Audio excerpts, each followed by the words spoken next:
누가복음 한번 우선 성경을 펴서 1장 한번 앞부분 좀 살펴보려고 합니다.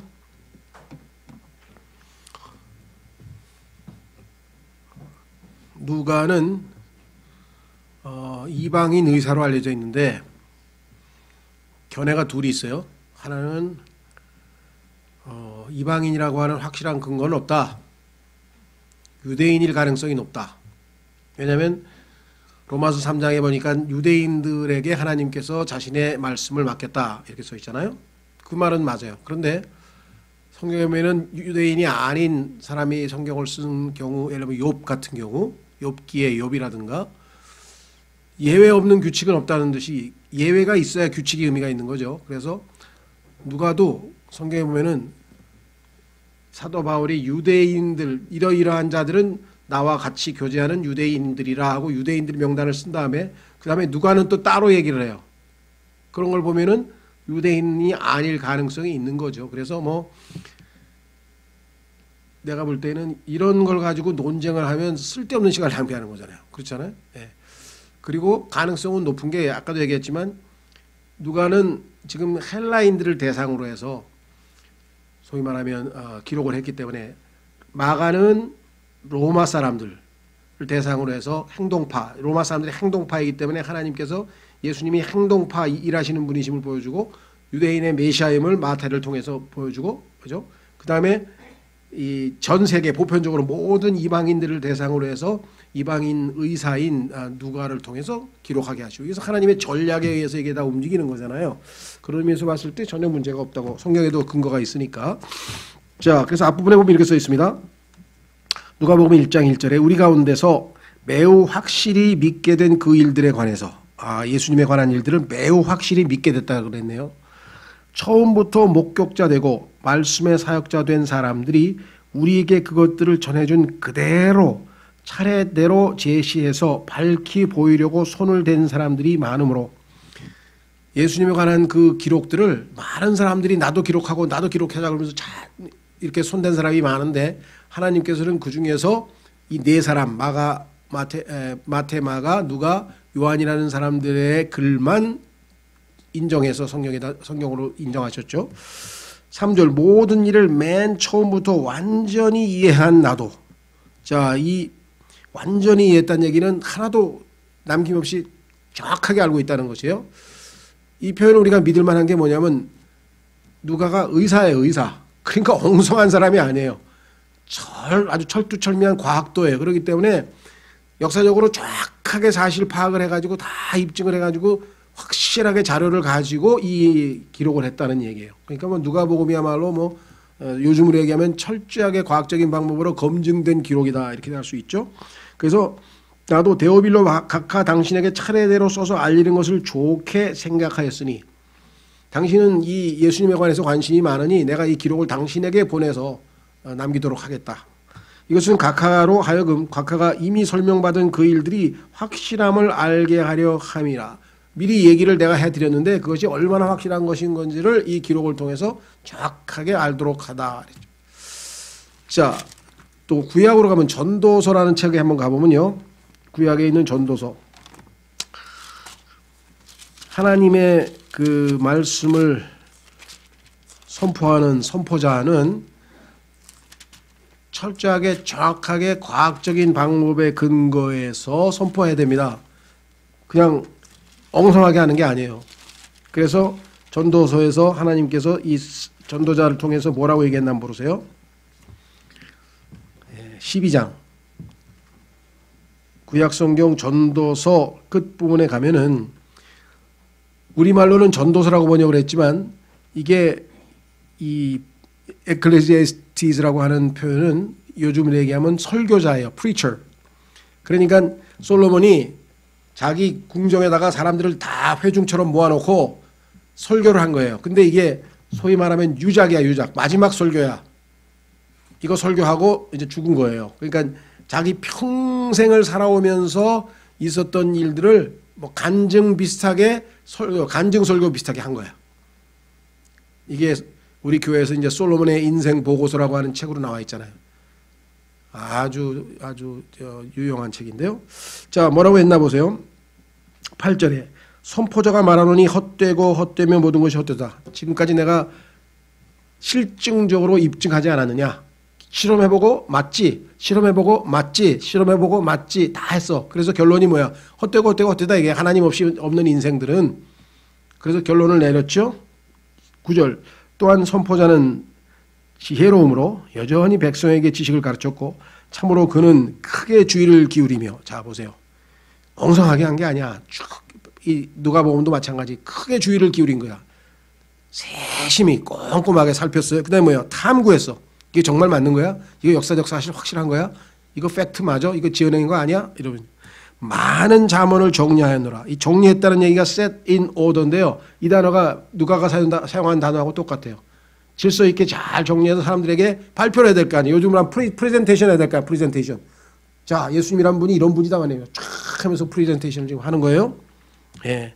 자, 그래서 뭐라고 했나 보세요. 선포자는 애를 써서 받아들일 만한 말씀들을 찾았는데, 요게 이제 요즘으로 얘기하는 커뮤니케이션 기술이에요.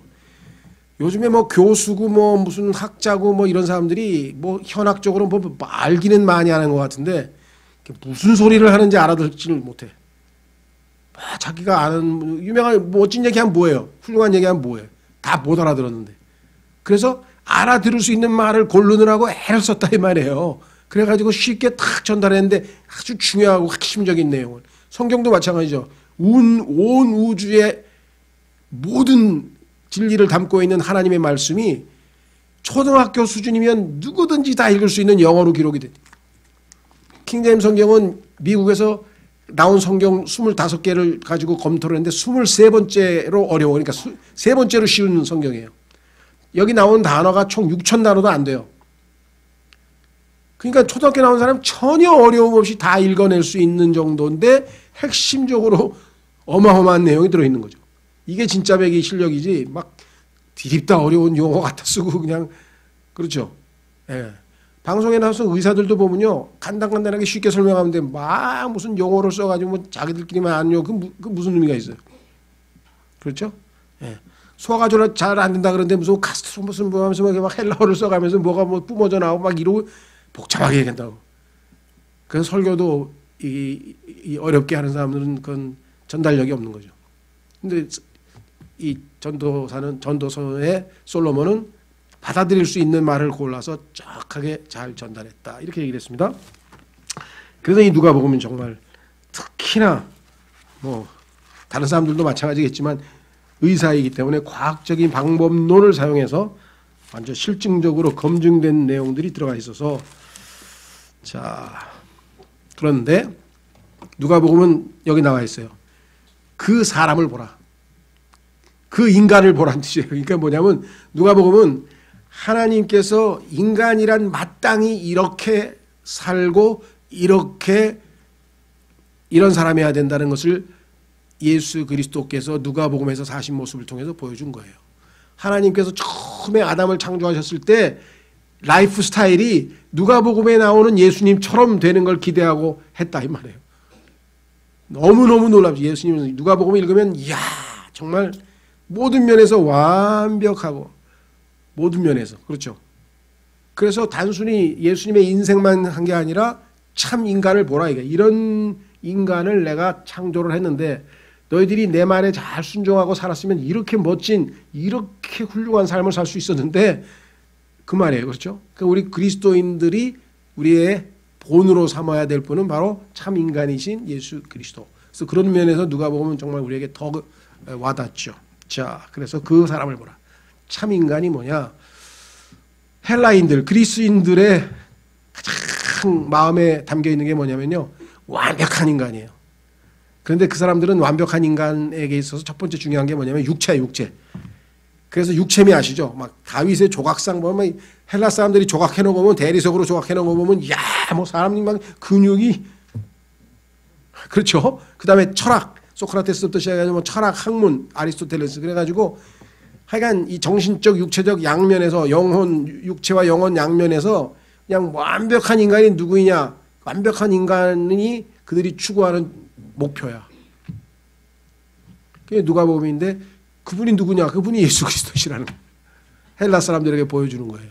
자, 보십시오. 마가가 베드로에게서 영향을 받았다면 누가는 바울의 영향을 받은 것으로 보입니다. 누가는 직업이 의사였고, 그래서 성경에 보면 우리의 사랑하는 의사인 누가도 말하지 아니하였느냐 뭐 이렇게 써 있어요. 바울이 평생 아팠는데요, 성경에 보니까. 그래서 항상 누가가 여행하는 데 따라다녔어요.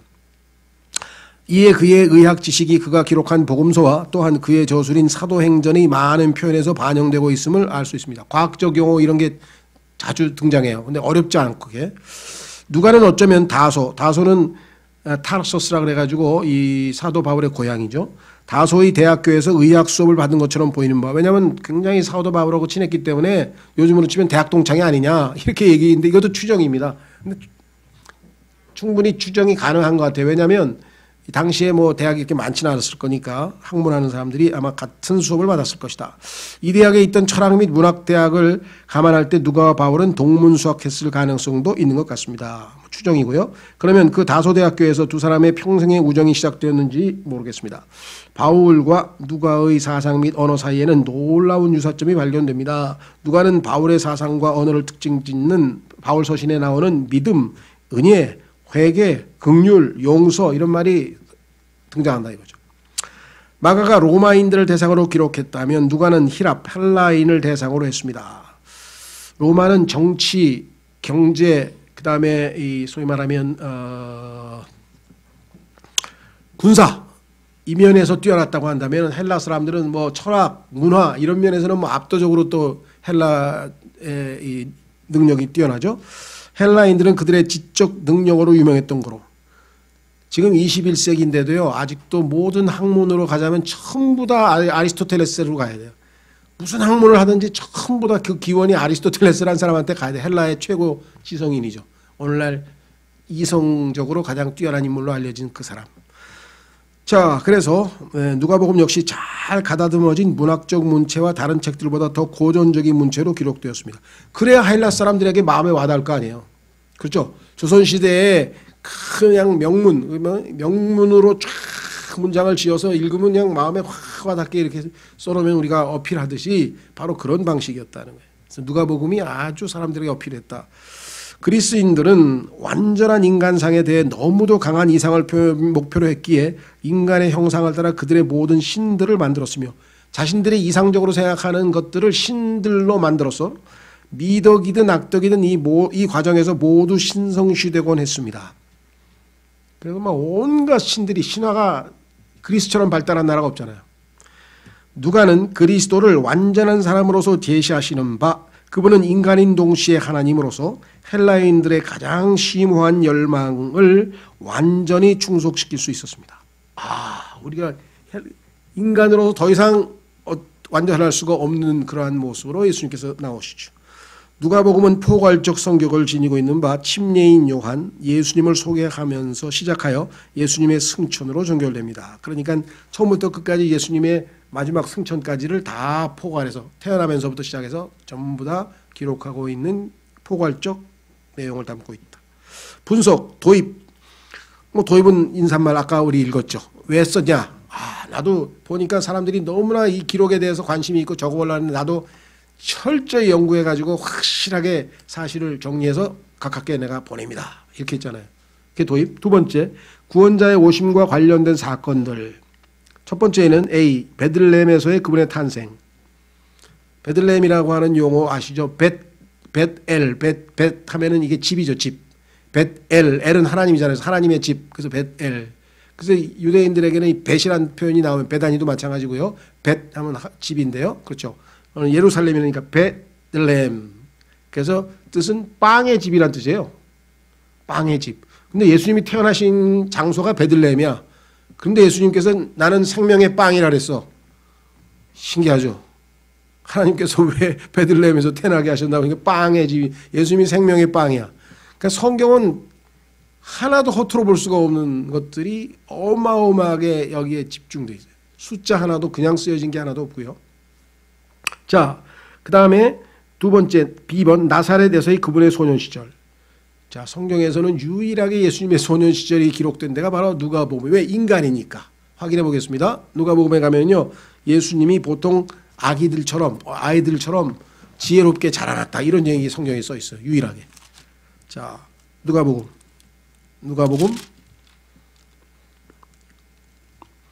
2장. 누가복음 2장.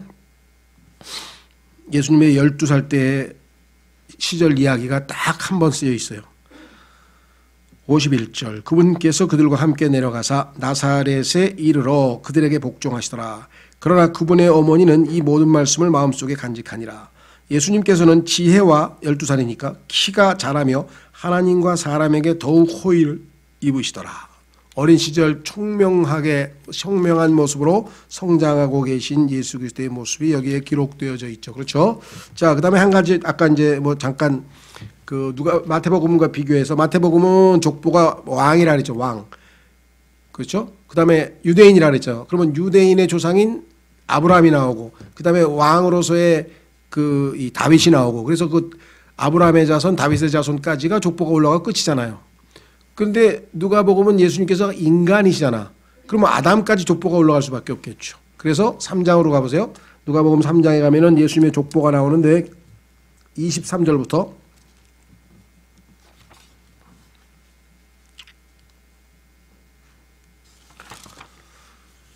거기 보면 이렇게 나오죠.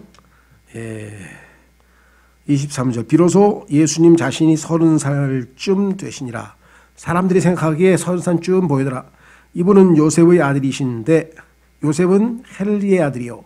자, 마태복음에서는 예수님이 마리아 쪽으로 계보가 올라가서 다윗까지 가는데 요번에는 요셉 쪽으로 어머니 쪽이 아니라 아버지 쪽으로 올라갑니다.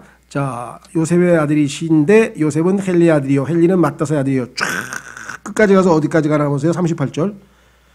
게나는 에노스의 아들이요. 에노스는 셋의 아들이요. 셋은 아담의 아들이요. 거기서 끝난 게 아니에요. 뭐 했어요? 아담은 하나님의 아들이었더라. 왜? 언제? 아들이다가 아니고 아들이었더라. 왜? 죄를 지어서 하나님의 아들의 신분에서 떨어졌죠. 타락해가지고. 죄 짓기 전에는 하나님의 아들이었어요. 하나님의 아들 맞죠? 근데 죄를 짓고 하나님의 아들에서 탈락했어요. 그러다가 예수님을 영접해서 우리가 다시 하나님의 아들이 된 거죠. 자, 다시 돌아옵니다. 이제 교재로 가시면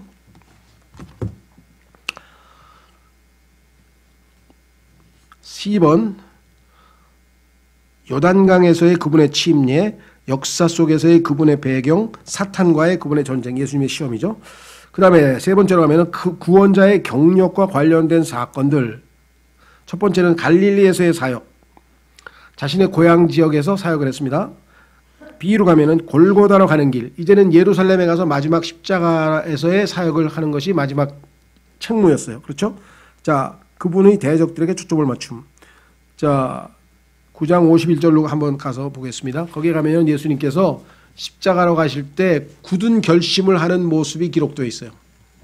때가 됐구나. 이제 내가 아버지께 희생물로 내 자신을 내어드릴 때가 됐구나. 그것을 구약 성경에는 그때 그분의 얼굴이 부싯돌 아시죠? 부싯돌 같이 얼굴을 굳게 하시더라고요. 의지, 강한 의지를 나타내는 그런 모습을 부싯돌처럼이라고 묘사했는데 여기도 비슷한 표현이 나와요.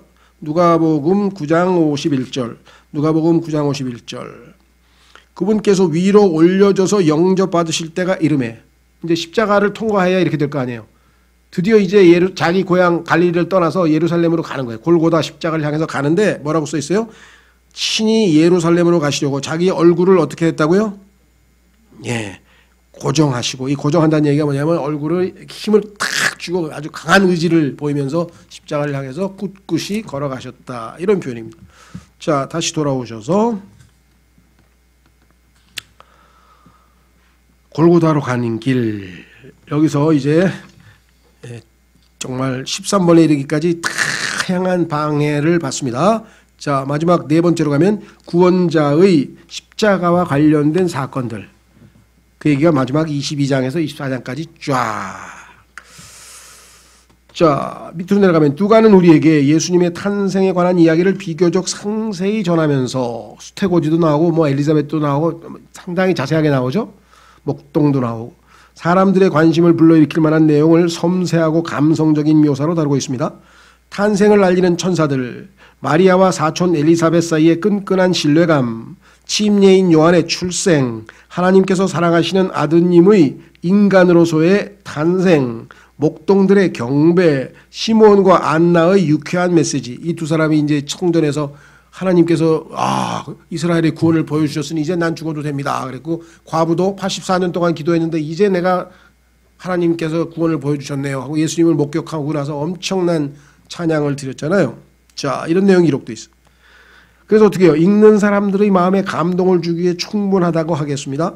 또한 12살 소년이셨던 예수님의 어린 시절 이야기 또한 너무도 은혜롭습니다. 뒤이어 침례인 요한의 사역과 예수님의 침례 및 유혹받으신 사건이 제시되어 있습니다. 누가는 주님의 족보를 철저히 수집하여 아담에게로까지 연결시키는데 수고를 아끼지 않았습니다. 시중에 보면 예수님의 어린 시절 뭐 이런 책이 나와요. 그래가지고 저 히말라야 가가지고 네팔에서 지냈다는 둥 뭐 별로 책이 다 나와. 야, 참 그걸 또 사보는 사람이 다 있으니 참 얼마나 지금 사람들이 성경을 있는 그대로 안 믿고, 그죠? 하나님께서 여기에 기록하지 않은 것은 우리에게 유익도 안 되고 필요도 없기 때문에 하나님께서 안 주신 거예요. 그렇죠?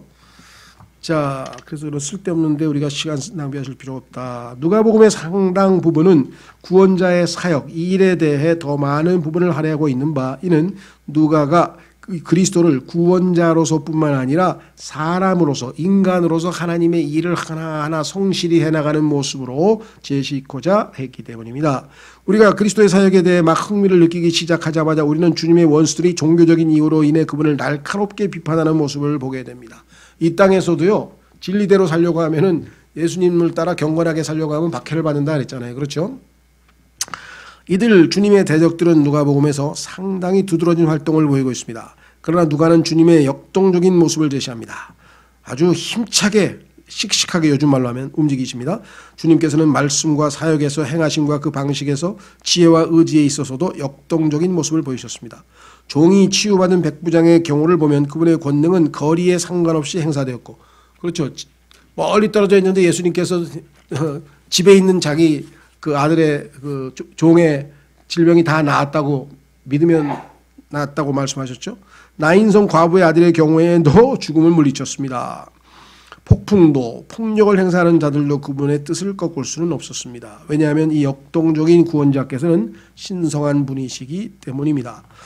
그리스도께는 여러 대적들이 있었는데 누가는 완전하신 사람으로서 그리스도께서 어떻게 이들을 다루고 계시는지를 다양하게 보여줍니다. 자, 그래서 여기 쭉 13가지 봅니다. 예수님께서 얼마나 지혜로운 인간으로서 이 사람들을 다 하나하나 잘 다루셨는가. 첫 번째, 보라, 어떤 율법사가 일어나 그분을 시험하여 이르되 선생님이여 내가 무엇을 하여 영원한 생명을 상속받으리까 하매, 이 말씀대로 율법사 한 사람은 학구적 접근을 해야 돼요. 예수님께 아주 거창한 질문했어요. 내가 영원한 생명을 상속받으려면 이렇게 했죠. 이에 대해 주님께서는 선한 사마리아인 비유를 말씀하심으로써 그를 충분히 납득시켰습니다. 주님의 말씀 하나로 뭐 더 이상 다른 답변을 들을 필요가 없었죠. 두 번째, 비방적 접근을 해온 사람이 있어. 비방. 이 사람은 그래도 학구적인데 원자들은 용서받지 못하는 죄에 대한 두려운 경고의 말씀으로 다루셨습니다. 그래서 이들이 아주 질책을 받고 돌아섰고, 세 번째, 어떤 바리새인이 저녁 식사에 예수님을 초대해 놓고서 손을 씻지 않으시는 것을 비아냥거림으로써 교묘한 접근을 해오자 예수님은 이에 대해 적절히 대처하셨습니다. 네 번째, 그분께서 이것들을 그들에게 말씀하실 때 서기관들과 바리새인들이 그분을 거세게 몰아붙이기 시작하여 그분이 많은 것을 말씀하시게 하고, 또 그분을 기다리며 그분을 고속이 아니고 고치십시오. 고소하려고 그분의 입에서 나오는 어떤 것을 붙잡으려 하더라. 이들의 조직적 접근은 당연히 실패로 끝났습니다. 그러니까 여러 가지 방법으로 예수님을 어떻게든지 무너뜨리려고 다 이겨내셨어요. 그러니까 정말 역전의 노장이죠. 모든 인간들의 술수와 이런 것들을 다 지혜롭게 하나님의 말씀으로 이겨내신 분. 다섯 번째, 예수님께서 안식일날 불구의 여인을 치유하셨다는 이유로 화가 난 회당장은 왜 하필이면 안식일날 하냐고 막 이랬겠죠. 예수님께 설교조에 접근을 했습니다. 안식일이 뭔데 말이야 하면서 사람들이 마땅히 일할 6날이 있으니 그러므로 그날들에 와서 병 고침을 받을 것이요 안식일에는 하지 말 것이니라 하는 설교를 해서 예수님한테 대단한 사람이죠. 예수님께 설교를 했으니 대주님께서는 거칠고 공개적으로 그에게 위선자라고 비판하셨습니다. 그렇잖아요. 아픈 사람이 있는데 안식이라고 안 고쳐주는 게 그게 얼마나 위선자인지. 여섯 번째, 어떤 이들은 헤롯이 예수님을 죽이려 한다는 두려움을 심으려는 접근법을 사용했으나 당신 잘못하면 죽습니다. 그랬더니 헤롯을 예수님께서는 얼마나 유머러스하게 표현했냐면 그 여우에게 가서 말 전하라. 여우라 그래. 여우의 특징을 지닌 사람이라고 정확하게 알고 있었죠. 일곱 번째, 바리새파의 지도자 중 하나는 안식일에 예수님을 집으로 초대해 함께 빵을 떼자고 해놓고는 예수님께서 수종으로 고통받은 자를 치유하심을 폭로하고자 한 교활한 적분 한 자도 있었습니다. 여덟 번째, 이 사람이 죄인들을 받아들이고 그들과 함께 먹는다라고 비꼬면서 냉소적 접근을 해온 바리새인들과 사두개인들에게 주님께서 잃어버린 양과 잃어버린 은화 그리고 잃어버린 아들에 대해 탕자죠. 비유로 응수하셨습니다. 다 적절하게 응수했죠. 탐욕에 관한 가르침에 대해 바리새인들은 조롱하는 접근법으로 나왔습니다.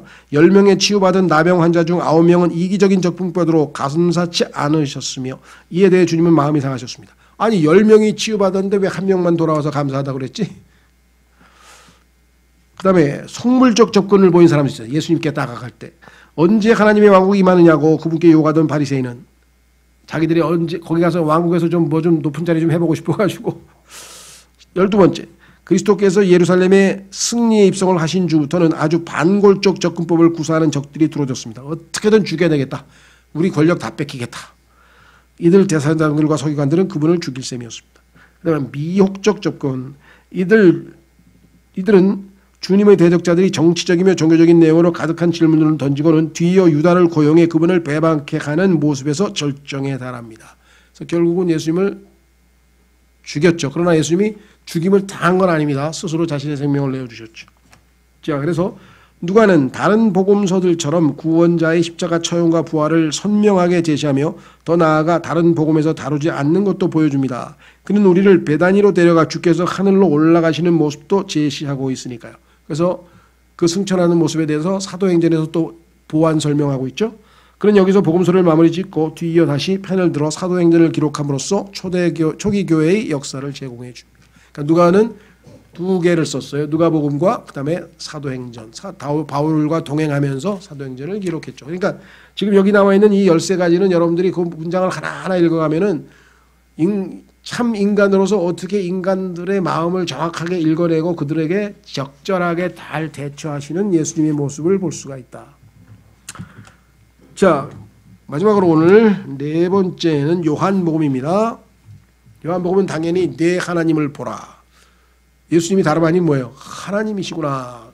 그래서 태초에라는 표현이 나오죠. 처음에. 요한복음의 목적은 예수님을 하나님으로 제시하는 것입니다. 자, 그래서 그 하나님의 아들이신 예수님을 믿고 영원한 생명을 얻게 하는 목적으로 기록했다. 자, 확인해 보겠습니다.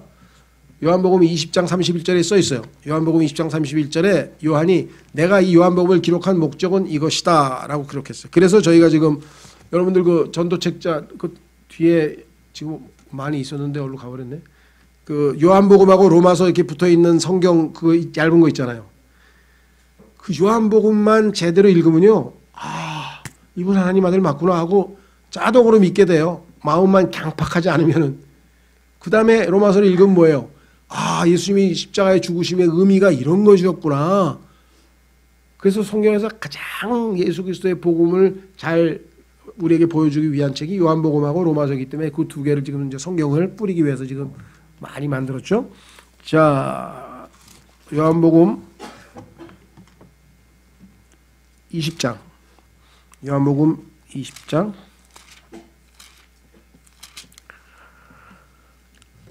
30절 31절에 요한복음을 기록한 목적을 써놨어요.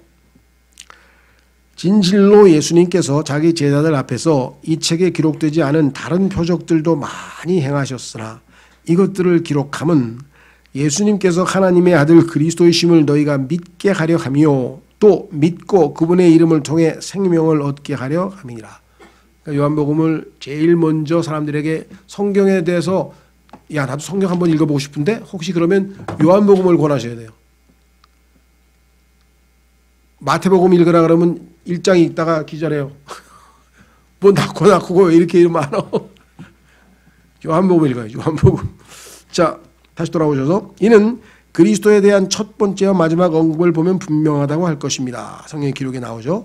요한은 광야에서의 시험과 동산에서의 고뇌에 대한 기록은 삭제하였습니다. 왜? 하나님이신 예수님을 소개할 때는 이런 뭐 시험이라든가 뭐 고뇌 이런 걸 필요 없죠. 왜? 예수님이 하나님이심을 보여주는데 인간으로서의 모습을 보여줄 이유가 뭐가 있어요?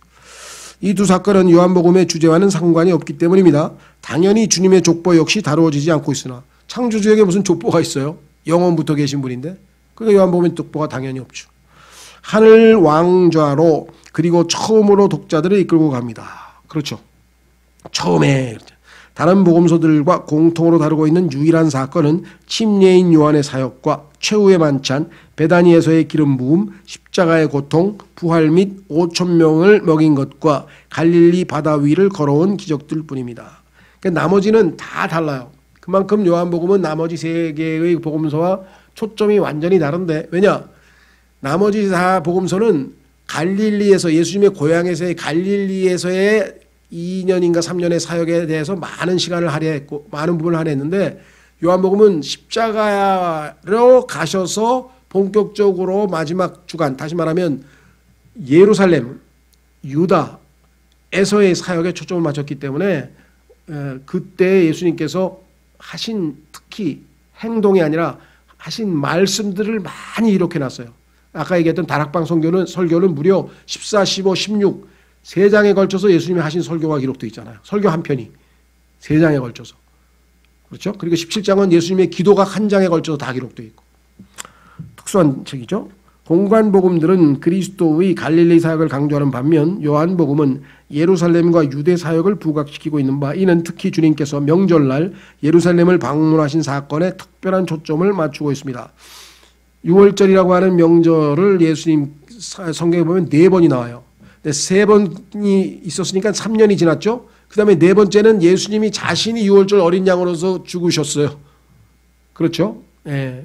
자, 그래서 우리가 예수님의 공생애가 약 3년 반이라는 사실을 유추해낼 수 있는 것은 바로 이러한 요한복음의 기록 덕분입니다. 명절을 세어보면 알 수가 있죠.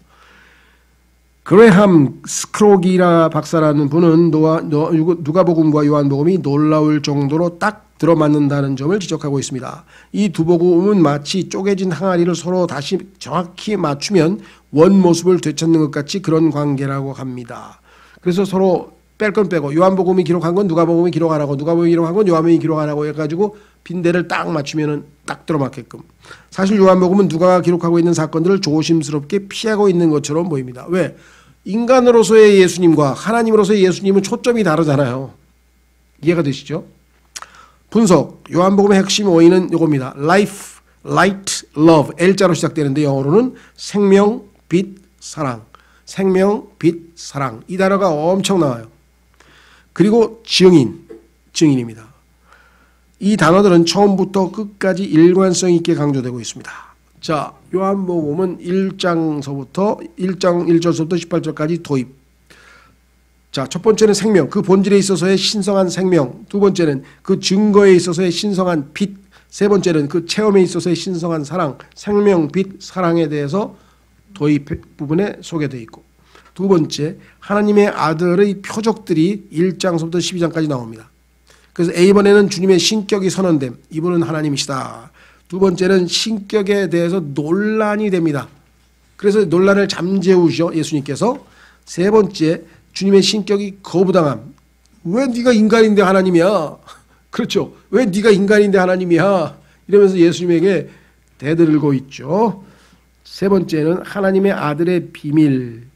예수님께서는요, 예수님을 거부하는 자들에게는 더 이상 말씀하지 아니하시고 예수님을 받아들인 제자들을 따로 불렀어요. 조용히 어디로? 다락방으로 조용히 불러서 거기서 제자들에게 발로 그 제자들의 발을 씻어 주시면서 이제 14, 15, 16장에 하나님의 놀라운 성령의 신비에 관한 말씀들을 쫙 비밀리에 설교를 한 거예요. 제자들에게. 이너서클이죠.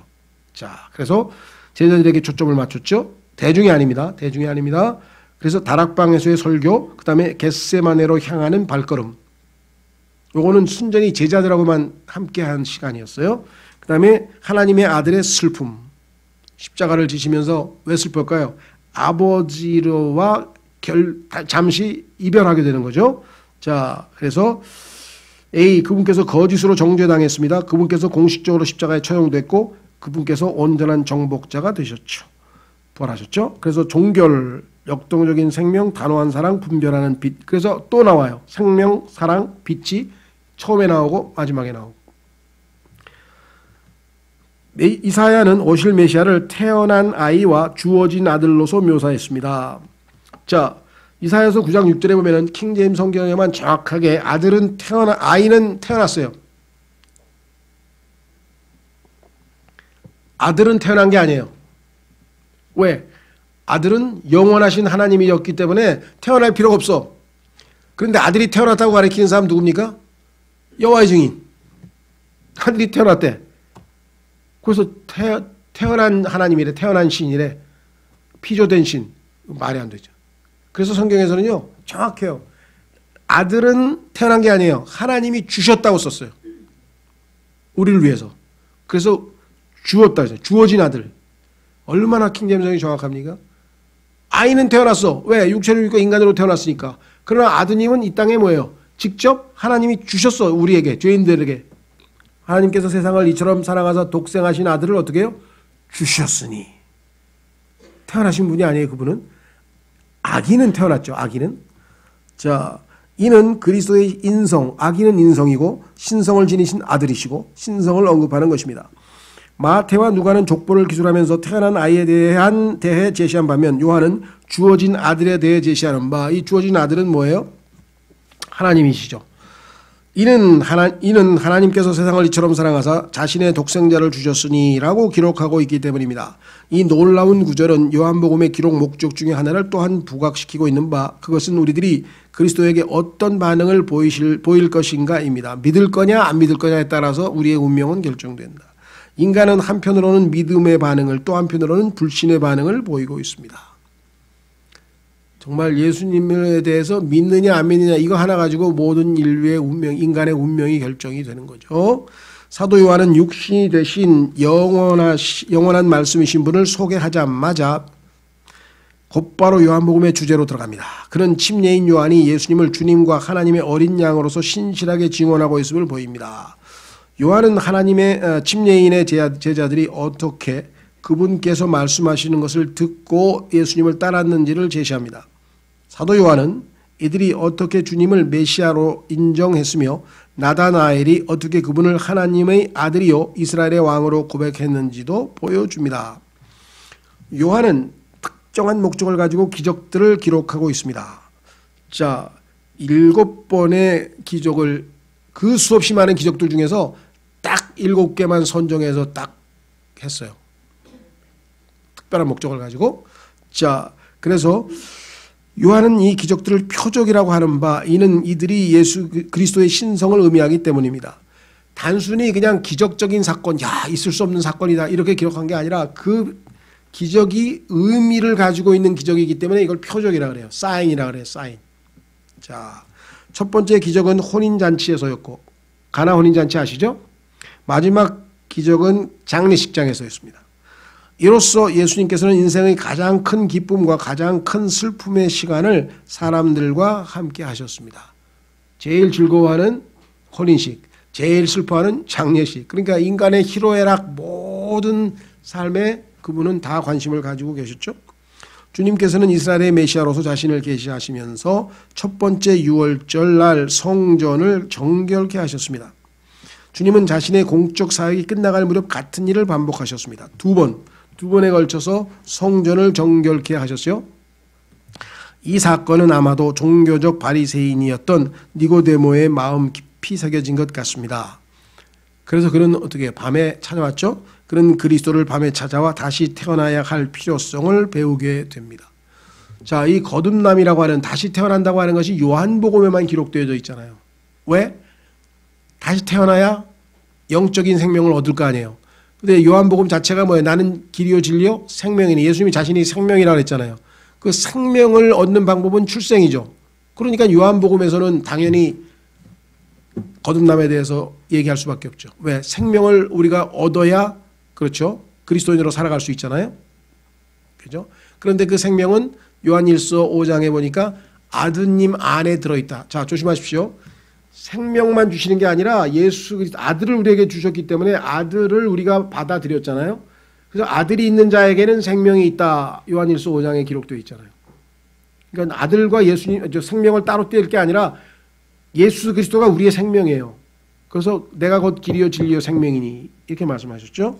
자, 그래서 이와는 대조적으로 그리스도께서는 사마리아의 여인과 우물가에서 대화를 나누셨습니다. 사마리아 여인에게는 생명수에 대한 얘기를 했죠. 여기도 생명이 들어가잖아요. 그죠? 생명수. 이로써 부자나 가난한 사람이나 도덕적인 사람이나 부도덕한 사람이나 모두가 그리스도께로 나와 그분 안에서 인생의 가장 깊은 필요를 채워줄 답을 얻어야만 함을 알 수 있습니다. 최고의 지성인이었던 당대 최고의 학자였던 니고데모, 얼마 전에 돌아가신 우리나라의 이어령 선생님 계시죠? 예, 그런 분도 영적으로 어떻게 해요? 생명을 얻어야 출생을 해야. 이어령 선생님은 하늘에서 떨어졌어요? 엄마 뱃속에서 태어났잖아요. 그렇죠. 그 다음에 저 감옥에 갇혀있는 그 아주 그냥 인간 쓰레기 같은 사람도 엄마 뱃속에서 태어났으니까 태어났을 거 아니에요. 그러니까 한 인간으로 존재할 유일한 수단은 출생. 하나님의 아들이 될 수 있는 유일한 방법도 뭐예요? 영적 출생. 다시 태어나는 것. 그 방법밖에 없어요. 아무리 똑똑한 여기도 지금 나왔잖아요. 니고데모와 여기에 나와 있는 사마리아 여인은 극과 극이죠. 제일 최고의 어떤 부유층과 최고 하위층인데 지적으로도 마찬가지예요. 여기도 뭐 똑같겠지만 지금 IQ가 제일 높은 사람이 뭐 205라든가 215라든가 그런 분이 하나 있어요. 독일에 있는 IBM이라고 하는 회사의 직원이라는데 그 사람 거듭난 그리스도인이에요. 그런데 IQ 100도 안 되는 사람도 거듭난 그리스도인이 있어요. 그러니까 머리에 지적인 것으로 우리의 신앙 결정되는 게 전혀 아니라 하나님의 말씀을 신뢰하느냐 안 하느냐. 그렇죠. 내가 예수님께서 나를 위해서 행해 주신 그 사랑을, 그 진리의 사랑을 받아들이고 그분을 인정하고 신뢰하는 그 문제지 머리로 이해하고 뭐 따져보 이게 아니라는 말이에요. 자, 다시 돌아오셔서 요한은 유대인들이 안식일 문제로 어떻게 예수님과 논쟁했는지를 보여줍니다. 실로 주님의 대적들이 지속적으로 예수님께 비판을 가하게 된 것은 무엇보다도 안식일에 대한 주님의 태도였습니다. 이에 대해 요한은 계속해서 사람들이 일부는 믿고 일부는 믿지 않았음을 보여줍니다. 예수님께서 안식일에 대해서 설명을 해주셨는데 다 받아들인 게 아니에요. 오늘날도 똑같아요. 그렇죠? 일부는 믿고 일부는 안 믿어요. 사도행전에도 보면 나와요. 일부는 믿고 일부는 안 믿어요.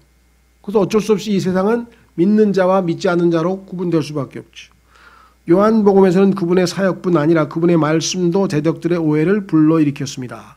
요한복음에서의 그리스도의 설교는 다른 공관복음에서의 설교와는 많이 다릅니다. 공관복음에서의 설교보다 훨씬 깊이가 있는 설교를 하셨어요. 성경에 보면은 우리 사람이 내가 내 속을 알 수 있을 것은 우리의 영이다 이거죠. 내 안에 영이 내 마음을 이해하는 것처럼 하나님의 성령만이 하나님의 마음 깊은 곳에 숨겨져 있는 것을 알 수가 있다. 그래서 성령만이 하나님의 깊은 것들을 우리에게 가르쳐 줄 수 있죠. 자, 그래서 요한복음은 이렇게 되어 있습니다. 잘 알려진 비유들이 없으며 그런 자세한 내용들은 없고 뭐가 있냐. 그 대신 잘 선정된 깊고 신비스러운 말씀들이 나옵니다. 그 신비스러운 말씀 중에 결정타가 뭐냐. 그것이 요한복음 17장에 나오는 예수님의 기도예요. 평범한 것 같으면서도 신비롭고 깊이가 있어서 잘 묵상해서 주님의 성령의 조명을 받지 않으면 무슨 말인지 알 수 없는 내용이. 그렇죠. 자, 보세요. 아버지요, 내가 아버지께서 주신 그 일을 이 땅에서 다 했으니 이제 내가 아버지를 영화롭게 하기 위해서 아버지요, 나를 영화롭게 하소서. 말은 쉬운 것 같은데 이게 뭔 소리지? 그렇죠. 자, 보세요. 이것들은 때로 어렵고 추상적인 주제를 다루기도 합니다. 때로는 주님의 기적들이 설교의 계기를 제공하기도 했습니다. 예를 들면 생명의 빵에 대한 설교가 그것으로 이는 5천 명을 먹인 기적으로 인해 주어진 것입니다. 요한복음에서의 예수님은 반복해서 자신이 그 위대하신 여호와 자신 I am 이심을 보여줍니다. 요한복음에 보면은요, 이 I am이라고 하는 단어가 나는 이다, 나는 스스로 있는 자라고 하는 이 표현이 엄청 나오는데요. 제일 유명한 게 뭐예요? 아브라함이 있기 전에 I am, 나는 있느니라.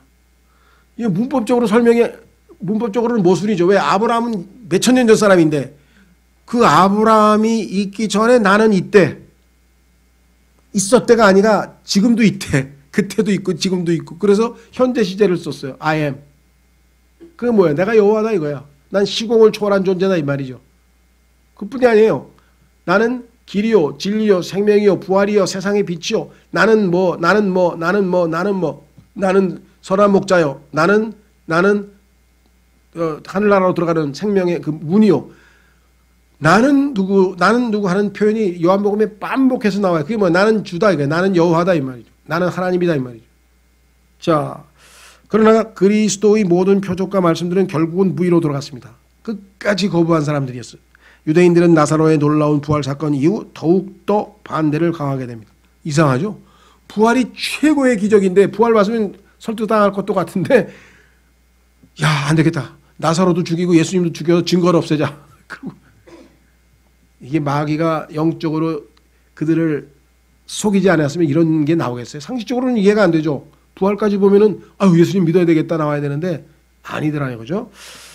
자, 그래서 그 얘기 나오죠. 여러분 기억나세요? 누가복음에서 그 나사로가 아브라함을 만나가지고 제발 저 나사로 좀 보내가지고 우리 집에 가서 우리 형제들 그 다들 좀 어떻게 구원받고 지옥에 안 왔으면 좋겠다 나처럼. 그랬더니 모세의 말, 즉 하나님의 말씀을 그 사람들이 믿지 아니하면 나사로가 죽었던 나사로가 살아가가지고 가서 얘기해도 안 믿는다. 그렇게 인간의 마음은 강팍하다 그런 거예요. 우리 생각에는 믿을 것 같죠? 죽은 사람, 여기서 죽은 사람 살리면 믿을 것 같죠? 그래도 안 믿어요. 그게 인간의 강팍한 마음이다 이 말이죠. 요한복음의 상당 부분이 주님의 마지막 일주일, 고난주간, 아까는 또 종료주일이라고도 하고 고난주간이라고도 하는데요. 패션 위크라고도 하죠. 할애되고 있으며 특히 제자들과의 은밀한 대화가 많이 기록되어 있습니다. 아까 말씀드렸어요. 요한복음 13장서부터 제자들과 다락방에서 특별히 은밀한 대화를 했죠. 이들 말씀은 따뜻한 말씀이었으나 제자들의 이해력을 뛰어넘는 것들이어서 나중에 뭐라 그랬어요? 성령께서 오시면 너희들에게 다 이것들을 기억나게 해줄 테니까 그래서 다 나중에 가서야 기억나게 하고 나중에 가서야 깨달았죠. 듣는 순간에는 뭔 소리라는지를 하나도 못 알아들었어요. 근데 예수님은 이미 다 알고 계셔. 그래서 다 성령님을 내가 보내서 너희로 하여금 다 다시 기억나고 깨닫게 해주겠다. 주께서는 이들에게 성령님을 선물로 보내실 것을 약속하셨습니다. 성령님께서는 주님의 말씀을 적절한 과정을 통해 기억나게 하시고 깨닫게 해주실 것입니다. 오늘도 우리에게도 똑같잖아요. 그분께서 다락방을 떠나 겟세마네로 향하시기 직전 주님께서는 모든 시대의 모든 믿는 자들을 위한 마음을 담은 기도를 하시게 되는데 이 놀라운 기도의 전문이 잘 기록되어 남아 있습니다. 이게 요한복음 17장의 대제사장으로서의 기도인데요. 청탁하는 기도. 좀 해주십시오. 아버지 제발 좀 해주십시오. 이게 아니에요. 아버지와 성경에는 기도했다는 용어가 써 있지 않고 말했다 이럴 수 있어요. 다시 말하면 하나님이 예수님을 보냈는데 이 땅에서 하나님이 보내신 바 그 목적을 의무를 다 수행하시고 그 일을 다 끝내시고 보고서를 올리는 거예요. 아버지, 내가 아버지께서 나에게 보내신 일을 이 땅에서 다 마쳤습니다. 그래서 이제 내가 아버지를 영화롭게 하기를 원하오니 나를 먼저 영화롭게 하옵소서. 이렇게 하면서 보고서를 올리신 얘기가 나오고 그 다음에 제자들을 위해서 기도를 하십니다. 이 제자들이 이렇게 돼서 나는 아버지께로 가는데 제자들은 세상에 남아있지 않습니까? 이들을 보호하여 주십시오 하면서부터 쫙 기도하고 그 다음에 끝에 가서 뭐예요? 이 제자들로 인해서 복음을 듣고 구원받을 그 사람들도 위해서 내가 기도합니다 하고 마지막에 우리까지 포함해서 또 기도하셨어요. 이 엄청난 기도를 하셨는데 예수님께서 이 기도를 지금도 성경에 로마서 8장에 보니까 우리를 위해서 중보기도 하고 계신다고 성경에 써 있죠. 그 예수님의 기도가 지속되고 있는 한 우리가 중간에 탈락해가지고 하늘나라 가다 중간에 도로 치듯 지옥에 갈 일은 없으니까 걱정하지 마시라고. 무슨 말이 이해가 되세요? 자, 그래서 이렇게 되어 있습니다. 자, 요한복음 17장. 그래서 그 요한복음 17장에 대해서 가장 자세하게 설교하신 분이 마틴 로이드 존스라는 목사님인데 깨알 같은 글씨로 700페이지에 걸쳐서 50편의 설교를 했어요. 요한복음 17장 하나를 놓고. 이야, 한번 목회자들하고 영어로 된 거 50편이니까 1년 내내 50주, 그렇죠. 일주일에 한 번씩 모여가지고 1년 내내 그걸 공부를 하는데 이게 정말 천상에 가 있는 기분이지, 이게 정말 이 땅에 있는 것 같지 않을 정도로 얼마나 심오한지 몰라요. 그렇죠? 예. 요한은 다른 제자들은 접근할 수 없었던 곳에도 들어갈 수 있었던 것 같습니다. 베드로를 대제사장을 저택으로 들어가도록 해준 장본인도 요한이었습니다.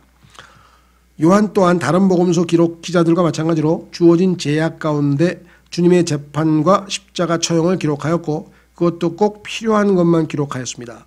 인간의 상상력이 덧붙여질 수 있을 그러한 감정적인 자세한 사항들은 제외했습니다.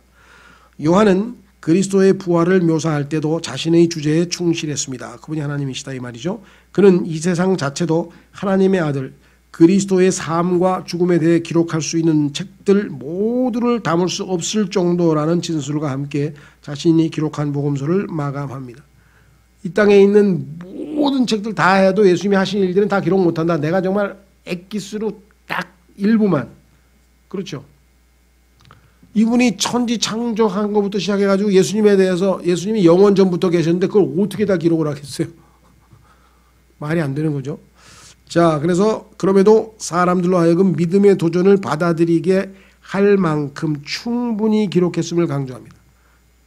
요한복음에 기록된 이것만 읽고 받아들이고 예수님을 믿으면 영원한 생명을 얻을 수 있을 만큼 충분한 기록이다. 이렇게 성경에 나와 있다는 사실이죠. 그렇죠? 예.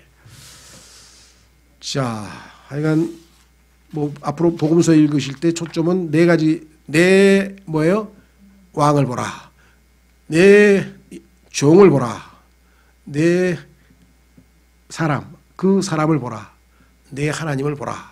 그래서 초점이 무엇인지를 잘 이제 맞추어서 사복음서를 읽어가시고요. 그러니까 사복음서에는 주로 예수님에 대한 사건 기록과 예수님이 하신 말씀이 기록되어 있는데 그것이 진정으로 무슨 의미를 갖고 있는지를 해설해 주는 책은 사도 바울의 서신서라는 말이에요. 교리서. 이게 무슨 의미를 갖는지를 제대로 알려면. 그러면 교리서로 들어가기 전에 중간에 뭐가 필요해요? 이 복음을 믿고 구원받은 사람들이 어떻게 복음을 전해서 이 전 세계에 복음이 전파되고 교회들이 세워지고 하나님께서는 자신의 역사를 수행하고 계신가, 그 역사 기록을 사도행전에다 기록해 놓은 거고, 그 사도행전에 기록되어서 사도행전에서 세워진 교회들이 이제 지침서로 이 땅에서 이제 그 성도로서 교리로 진리로 확고부동하게 믿고 실천하고 순종해야 될 말씀이 무엇인가, 그게 바로 교리 뒤에 나와 있는 사도 바울서부터 시작해서 계시록까지의 기록이고, 그렇죠. 예, 그러니까 성경은 정말 너무나 논리정연하게 예수님이 사복음서에서 예수님을 소개하고 그분이 행하신 일과 말씀, 그 다음에 그들을 받아들인 사람들이 어떻게 교회를 세웠는가, 하나님의 뜻에 순종했는가, 그리고 이들이 거듭난 하나님의 자녀들이 영적으로 성장하고 성장해서 예수님을 닮아갈 때까지 어떠한 말씀들을 붙들고 살아야 되는가, 그게 그냥 쫙. 그리고 마지막에 하나님께서 온 우주 창조를 마무리해서 회복, 창조, 타락, 구속, 완전한 회복이 이루어지는 그때의 기록이 요한계시록이다. 그죠? 예, 정말 성경은 뭐 그야말로 뭐 어메이징, 놀라운 책입니다. 그래서 그 유명한 이야기가 있어요. 월터 스코트라고 하는 영국의 유명한, 뭐 우리나라 지금 뭐 퇴계 이왕이나 율곡 정도 되는 아주 뭐 대단한, 아주 영국에서는 최고의 지식인이고 지성인인데, 그 사람이 마지막에 죽을 때 했던 말이 유명하게 남아 있어요. 영국에서 임종시에 아들을 부른 거예요. 자기 아들. 아들아, 예 아버지, 그 책을 가져와라. 아버지, 무슨 책이요? 그 책. 그 책이 뭐예요? 하나님께서 인류에게 주신 유일한 그 책, the book. 그게 뭐예요? 바이블이라고 하는 단어가요. 바이블.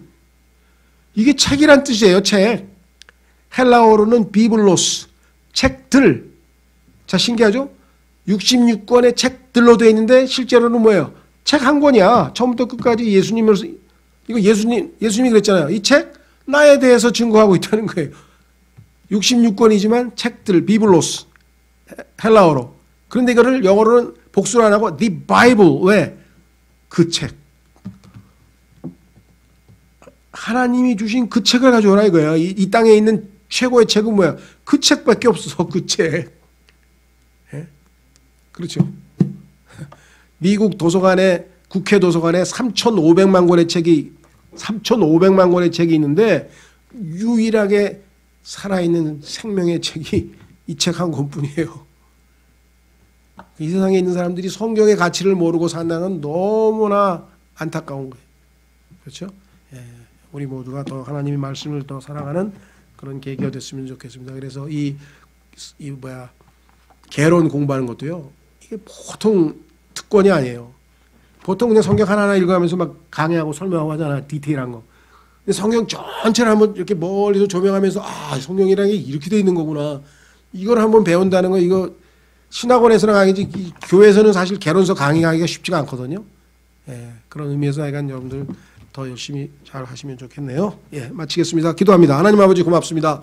오늘도 하나님의 사복음서를 통해서 주님께서 우리에게 아드님에 대해서 무엇을 알기를 원하시는지 알려주심을 감사합니다. 앞으로 계속해서 이 말씀들을 통해서 하나님께서 주의 자녀들에게 먹이시고자 하는 그러한 풍성한 영적인 양식을 우리가 잘 받아들여서 더욱더 주님 보시기에 기쁨으로 주님을 섬기는 그러한 귀한 자녀들로 성장해 가는데 조금도 부족함이 없도록 역사해 주시기를 원합니다.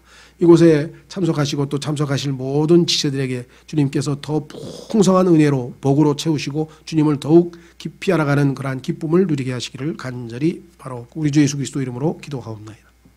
아멘.